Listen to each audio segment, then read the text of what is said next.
Hello, my name is Ashu. 2012 Nirbhaya rape case, 2017 Unnao rape case, 2020 Hathras rape case और 2024 Kolkata doctor rape case. और कितने हैं मैं आपको क्या क्या बताऊं। लेकिन ये घिनौना काम सिर्फ इंडिया में नहीं होता, क्योंकि जहां साउथ अफ्रीका रेप केसेस में नंबर 1 पर आता है, वहां इंडिया सिर्फ नंबर 11 पर आता है। तो आखिर इन इंसानों में ऐसा काम करने की हिम्मत कहाँ से आती है? वेल, आपका जवाब होगा कि ये इंसान नहीं, हैवान है, राक्षस है या फिर जल्लाद है ना? या इनका ये घिनौना काम करने की वजह कुछ और है? तो पहले जरा इस क्लिप को देखिए जो BBC डॉक्यूमेंट्री इंडियाज डॉटर से ली गई है। ताली कभी एक हाथ से नहीं बजती, दोनों हाथों से बजती है। ये चीज़ देखी जाए।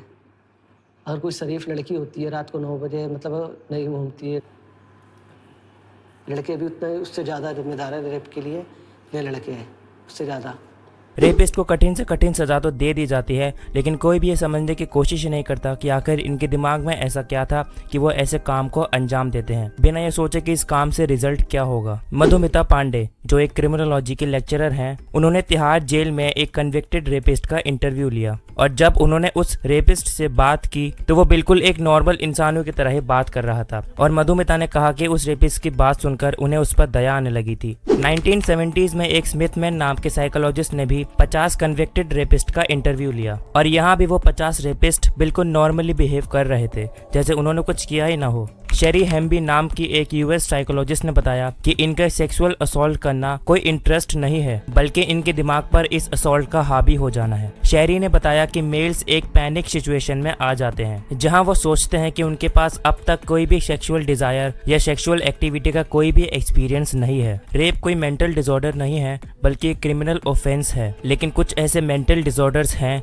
जिसमें एक इंसान ऐसे काम को अंजाम दे सकता है, जैसे कि स्किज़ोफ्रेनिया और साइकोसिस। ये दोनों ही एक दिमागी बीमारियां हैं जिसमें एक विक्टिम को बिहेवियर चेंजेस और कॉग्निटिव प्रॉब्लम जैसे कि delusions, mental confusion, false believes, mood unhandable, hallucinations, कानों में कुछ आवाजों को सुनाई देना, डिप्रेशन, स्पीच डिसऑर्डर और भी कई तरह की प्रॉब्लम्स होती हैं। अब ऐसी बीमारी से पीड़ित किसी इंसान को रेप जैसा काम तो बड़ा नॉर्मल ही लगेगा। इवोल्यूशनरी बायोलॉजिस्ट बताते हैं कि रेप का प्राइमरी मोटिव असल में सेक्स है, जो डार्विनियन सिलेक्शन का रिजल्ट है, क्योंकि एक समय में मेल्स को अपनी सेक्सुअल नीड्स को पूरा करना होता है ताकि वो अपनी स्पर्म, अपनी जीन्स को आगे बढ़ा सके और रिप्रोड्यूस कर सकें, जिसकी वजह से मेल्स को फीमेल्स एक सेक्स टॉय की तरह लगती हैं। रेपिस्ट ऐसा मान सकते हैं कि अगर कोई फीमेल उन्हें मना कर रही है तो उन्हें लगेगा कि वो उसे हाँ कर रही है और उसे सेक्सुअल एक्ट के लिए चैलेंज कर रही है। एंटोनिया एबी नाम की एक साइकोलॉजिस्ट ने भी एक रेपिस्ट का इंटरव्यू लिया, जिस इंटरव्यू में उस रेपिस्ट ने एबी से कहा कि मुझे ऐसा लगता है कि मुझे कुछ ऐसा मिल गया है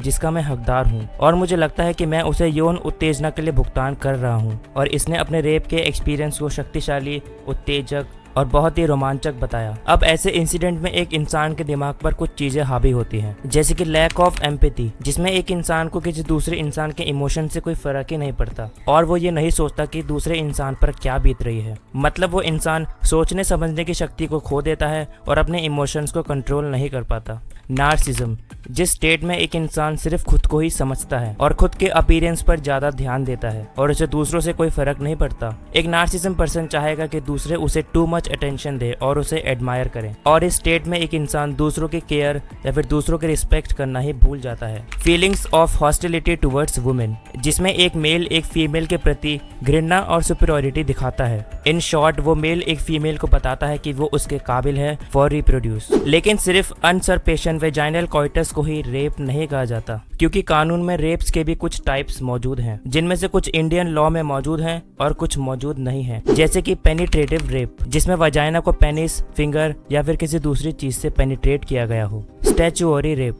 जिसमें पेनिस वजाइना से टच हुआ हो लेकिन कोई भी पेनिट्रेशन ना हुआ हो, लेकिन इस टाइप का रेप इंडियन लॉ में मौजूद नहीं है। डेट रेप, जिसमें कोई रोमांटिक मीटिंग के चलते, जैसे कि डेटिंग के चलते, वुमेन के खाने में कोई नशीली चीज मिला दी गई हो और उसको बेहोश करके रेप किया हो। गैंग रेप, जिसमें एक से ज्यादा इंसान ने किसी विक्टिम का रेप किया हो। और मेल रेप, जिसमें एक मेल ने दूसरे मेल का रेप किया हो। और आपको जानकर हैरानी और दुख होगा कि 2005 से 2022 तक इंडिया में करीब 31,000 रेप केसेस को रिपोर्ट किया गया और 2016 में इन केसेस का रेशियो सबसे ज्यादा था। तो इस छोटी सी वीडियो से आपको ये तो समझ आ ही गया होगा कि इंसान की हर बुरी और अच्छी चीज के पीछे उसका दिमाग है, और ये दिमाग एक ऐसी चीज है जो किसी इंसान को अच्छे से अच्छा काम तो करा ही सकता है, लेकिन साथ ही ये किसी को बुरे से बुरा काम भी करा सकता है। तो क्या किसी के अंदर इस सेक्स डिजायर की भूख को कम करने का कोई उपाय है? है? तो हाँ मेरे दोस्त, बिल्कुल है। जब भी किसी के मन में कोई वैसे ख्याल आए तो उसे किसी और एक्टिविटी पर ध्यान देना चाहिए, जैसे कि एक्सरसाइज, जिम, म्यूजिक, टेलीविजन,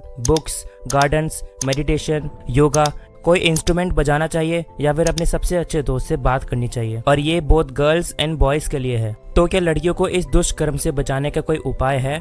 तो हाँ, वो भी है। पाकिस्तान में एक 25 साल की लड़की अपने घर में अकेली थी और तभी उसके घर में एक आदमी घुसता है। रिपोर्ट्स के हिसाब से वो लड़की पुलिस को फोन करती है और बताती है कि वो मुसीबत में है, क्योंकि वो आदमी उस लड़की के साथ असॉल्ट करने की कोशिश करता है। और पुलिस के भरोसे ना होकर वो लड़की खुद को बचाने की कोशिश करती है। और पता है उसने क्या किया? वो लड़की चाकू लेती है और उसका वो ही काट देती है और खुद की हिम्मत से खुद को बचा लेती है। तो अगर हम लड़कियों को डरने की बजाय खुद से लड़ना सिखाएं, खुद से हिम्मत दिखाना सिखाएं और खुद के बलबूते पर रहना सिखाएं, तो कोई भी लड़की रात के 10 बजे भी बाहर घूम सकती है, क्योंकि उसको पता है कि लड़की होने का मतलब ये नहीं कि वो किसी से कम है। वो अपने नाना पाटेकर साहब ने कहा है ना, कुत्ते की तरह जीने की आदत पड़ी है सबको।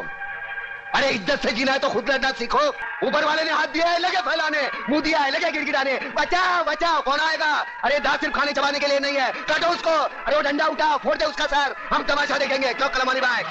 तो वीडियो से कुछ सीखने को मिला तो लाइक करने के साथ चैनल को सब्सक्राइब भी कर देना और अपने दोस्तों के साथ भी शेयर कर देना, क्योंकि ऐसी ज्ञान की बातें सभी को पता होना जरूरी है। मैं मिलता हूँ आपसे अगली वीडियो में। B scientific, be curious and thanks for watching.